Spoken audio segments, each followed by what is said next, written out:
Be seated. And will you join me now, please, in welcoming to our church Dr. Michael Ryce. Thank you.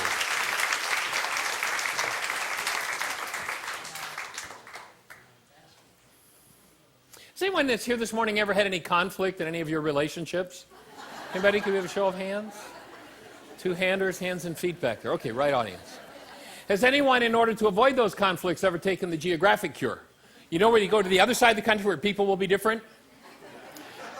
And the person that picks you up at the airport finishes the sentence that the person that dropped you off started? How do they know what to say to you? Or you enter into a new relationship and the first thing you do is you read the riot act. This is what I will not put up with. And then you wonder why 6 months later you're living with it. How does this work? What's going on here? Well, I have some good news and I have some bad news. Before I deliver the good news and the bad news, I like to tell the story about the guy who's in prayer and meditation. And an angel comes to him and says, I've got some good news and some bad news. Which would you like first? He thinks that's kind of a strange thing for an angel to say, but he thinks about it and says, well, give me the good news first. That'll make the bad news easier to take. The angel said, it's been decided directly by God that when you die, you are going straight to heaven. And the guy said, what could possibly be bad news after that? The angel says, you're going in half an hour. The bad news is, there is only one problem in your world, and you're it. You'll notice if you've been through a particular painful reality 87 different times with 42 different people, you're the one that was there every time. You're involved in your life, it's not about them, but there is a trick that the mind plays. And actually, I like to do one experience of speaking in tongues.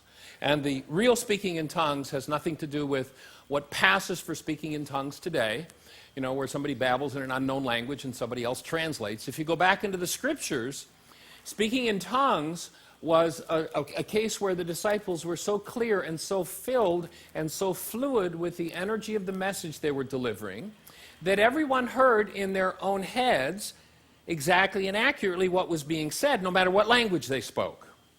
So I'd like to do that speaking in tongue thing right now, and I'm just going to take a minute and just kind of tap in. And what I'm going to do is I'm going to tell you, and you'll hear in your head specifically the name of the person who's the problem in your life. And is their name by any chance them? If only they'd be different, wouldn't everything be wonderful? And that's a lie that our mind tells us. Our topic this morning is coin of the realm. We want to look at what it is we need to be trading in order to experience living the life that most of us would proclaim we want to live. There's an interesting question that was asked of Yeshua 2,000 years ago. His name, by the way, was not Jesus, a copy of a Greek god, Zeus. His name was Yeshua in his native Aramaic.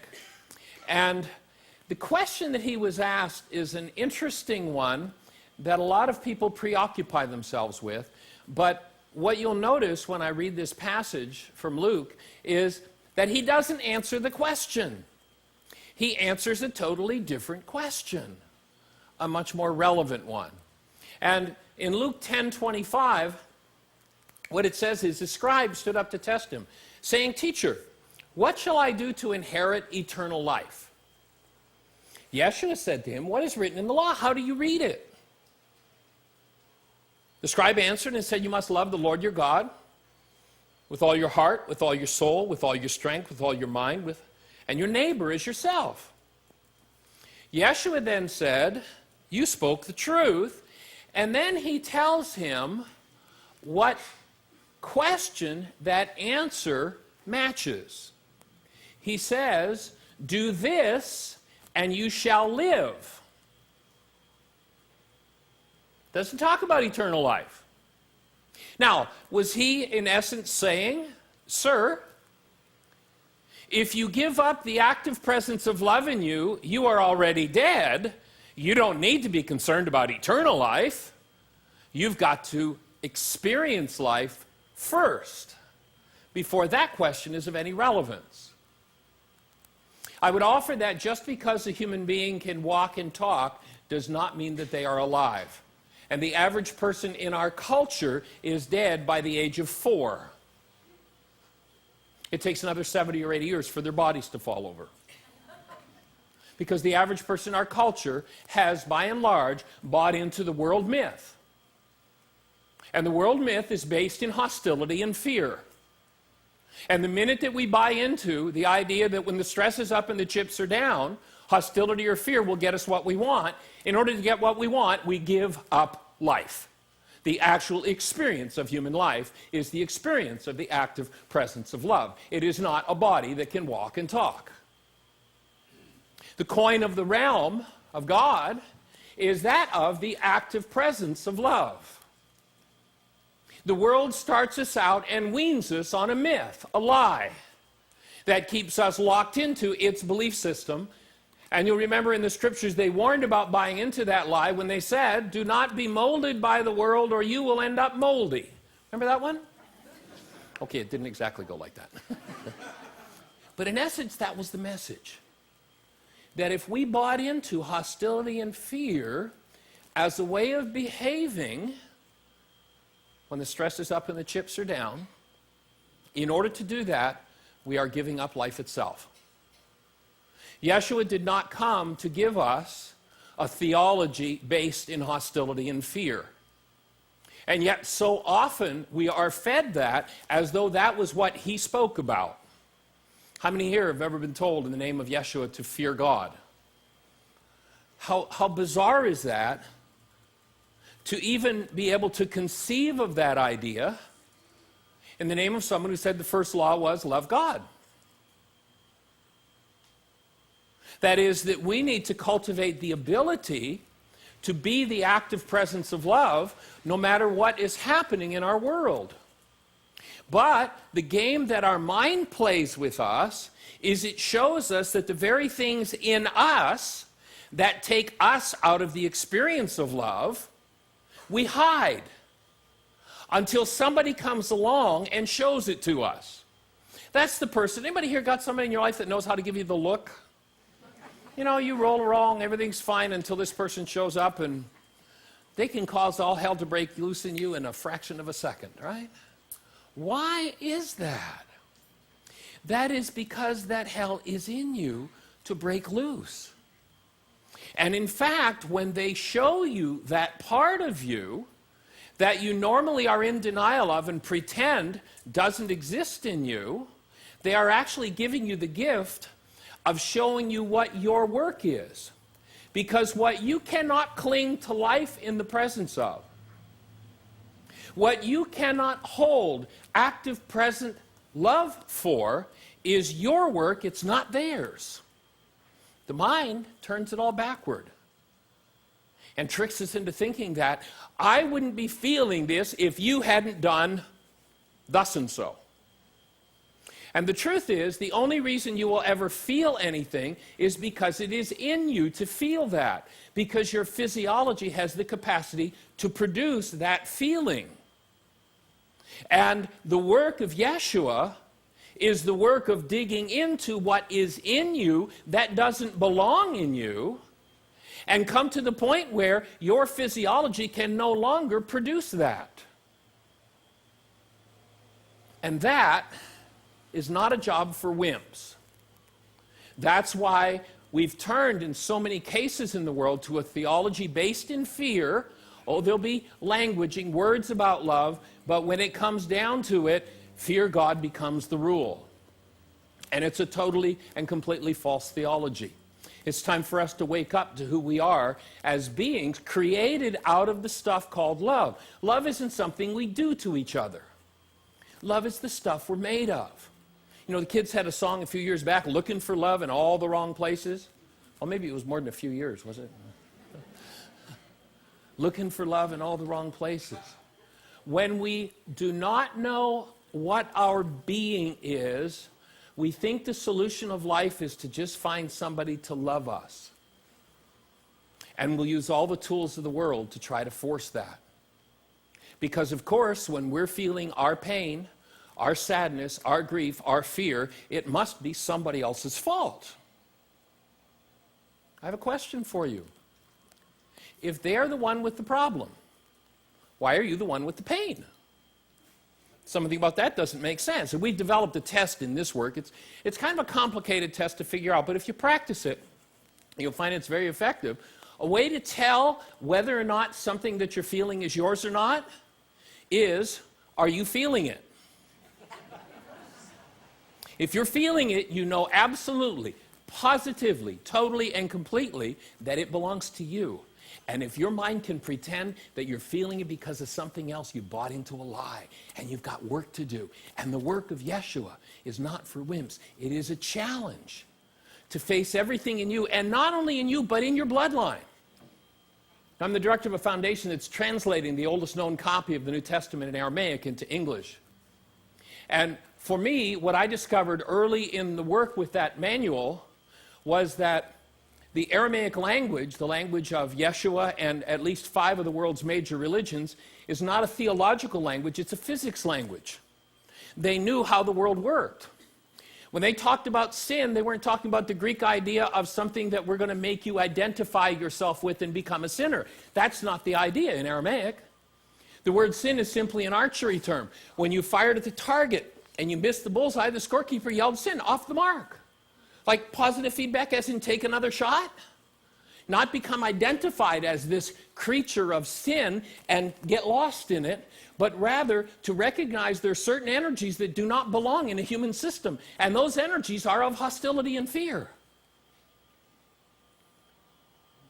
When they said the wages of sin is death, that was not some kind of theological threat. God's going to get you for your sins.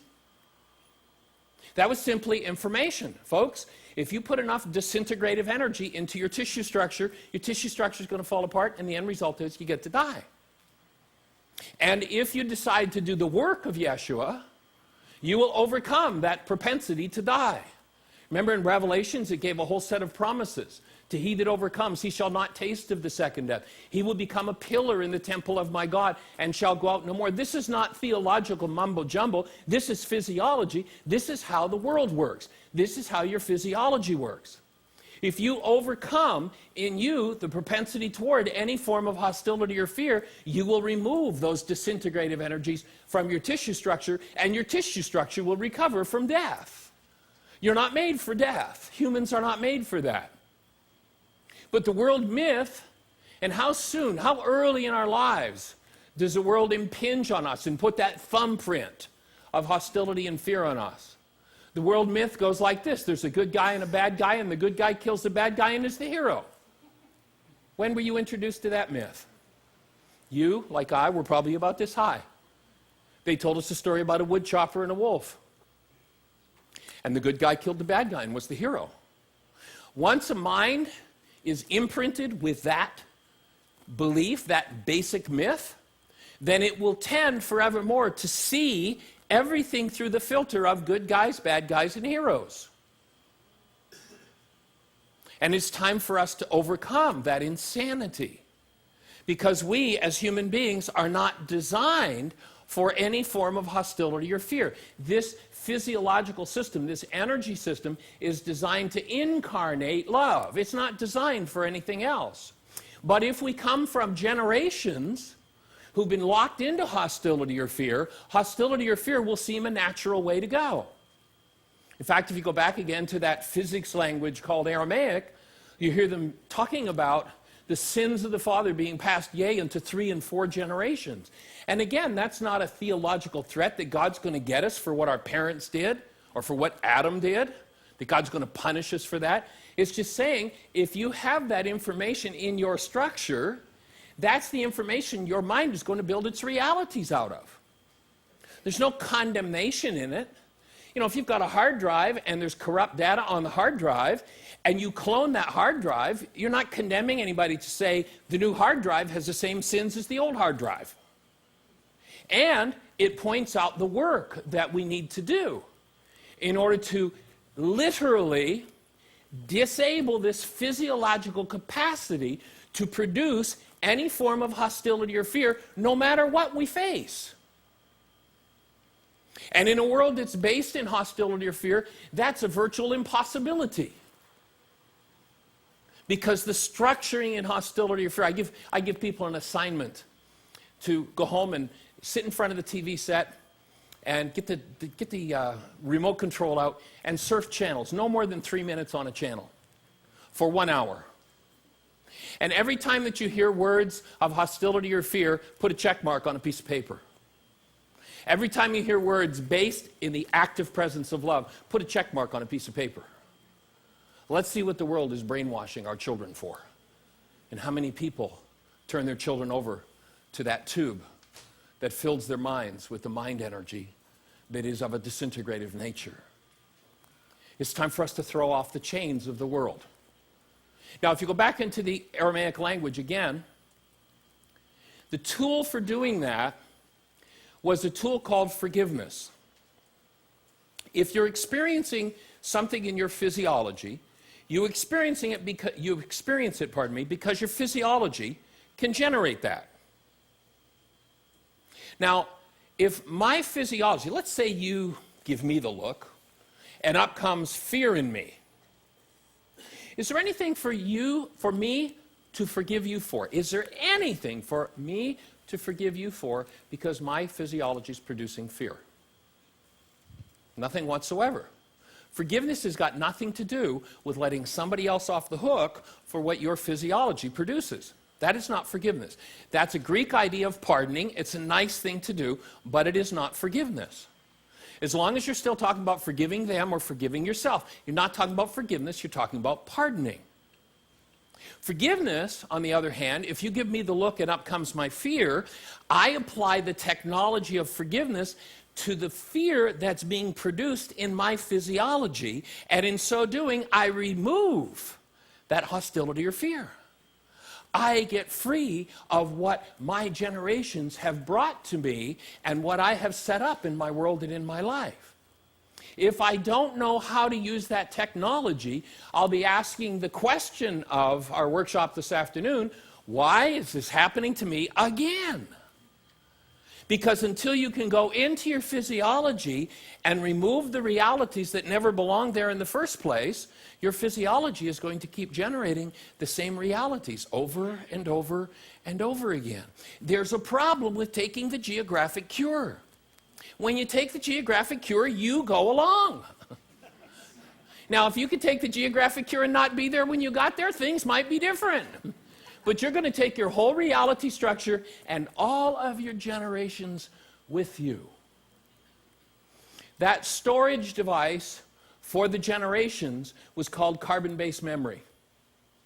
In the scriptures, you'll hear them telling us that the goal of the work of Yeshua is to be of like mind with Christ. What mind did Christ think with? I would offer he thought with the mind of love, which is the mind of God. What would be the opposite of that? What would be the mind that would go against the mind of Christ? Would it not be the mind of hostility and fear? And that's been called the Antichrist. You'll remember that the Antichrist has a number. Anybody remember what the number is? 666. What is that? I'd offer that's physics and physiology. It's not theology. If you talk to a modern day physiologist, they'll tell you that your so-called body has as its base element carbon. Does anybody know what the atomic number of carbon is?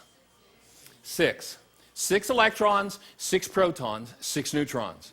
This device is a database that stores every frequency that comes into it, the good, the bad, and the ugly. Stores it holographically in every cell, including the sperm and the egg. And were you to conceive a child tomorrow, you would have in your structure every thought, every feeling, every reality that child would have of yourself and your spouse. Because that's what carbon-based memory does. And then, on demand, when someone comes along and resonates that or gives you the look, up that reality comes from carbon-based memory. And if you cannot overcome the tendency for that to happen, then you lose being to that which is stored in carbon-based memory. And if you've ever had that happen, you perhaps have asked yourself the question that Paul is so famous for asking himself. He said, why is it the things I would do, I cannot do? Why is it the things I would not do are what I do? You ever found yourself in that boat? Think about the latest challenge. We sit here and we say, yes, love, that's it. That's where I'm going. And then we have that person who challenges us, and up comes our hostility and fear. Can we set that hostility and fear inside and reach forward and bring forward that love? If we can't, then we have work to do. Yeshua came to show us how to do that work. And he didn't live it out as a myth. He did it in real living color. You remember that he said to his disciples, my Father has told me I can lay my life down and pick it back up again. And then comes his final exam. He's going to get an opportunity to do that. What does he do? There's a group of men he's been training to move out of the world's fear-based mind into a love-based mind. He takes that support team with him to the Garden at Gethsemane and says, guys, I need support. Hold the space, because I've got work to do in order to pass my final this weekend. He goes into the garden. He says, Father, can this cup pass from me? He's in essence saying, I'm not sure, I hear this good stuff, but I'm not sure I'm ready for it. He obviously is told, yes, you can handle this. And so he moves forward. He comes out to check on those who are holding the space for him. What has happened to them? They've gone unconscious. They're asleep. They have not done the work that he has to do. And so they cannot, though they've been training full-time with him for 3 years, they cannot hold the space for that level of work. You need to have someone who can hold the space for that level of work. Few can do it on their own. And so he goes back into the garden, and we're told that he sweats blood. The system of medicine that I'm trained in, naturopathic medicine, we honor this energy system as an energy system and recognize that any frequency or any energy that goes into it, when we are working through it and it comes back out, it's going to look the same way on the way out as it went on the way in. Sweating blood as a naturopath is exactly what I would expect for him to have to go through if he was going to detoxify death, which is what he did in the garden. That's where the real work was done. And then he comes out, and we have the perfect setup for the world myth. We have the good guy and the bad guy. We have the high priest servant, we have Yeshua. And we have the man who's going to play the hero. He's the guy with the sword. Remember on the way to the garden, he says, Yeshua, how many swords should we bring? And Yeshua says, just bring one. Can you imagine how excited they were thinking he was going to take one sword and wipe out this whole army? And yet, when he comes out of the garden and the high priest servant comes to get him, Peter takes out the sword and tries to kill the high priest servant. He's going to be the hero. I can imagine maybe Yeshua might have given him the look at that moment. Peter, that's not what we're here for. And then what does he do? He is so imbued and so connected and so committed to the first law that the archenemy that is going to have his body shred to bits, he simply reaches forward and heals him. Are we ready to live up to that challenge? Because that's the challenge that he offers us. Now, I've had people say, well, Michael, did you notice that doing that got him dead? I said, yeah, I noticed doing that got him dead. Did you notice they couldn't keep him that way? That's what he came to teach us. The power of staying connected to the active presence of love. Our being is life itself. I join you in maintaining life in your physiology, in your family system, in our world for eternity. Thank you.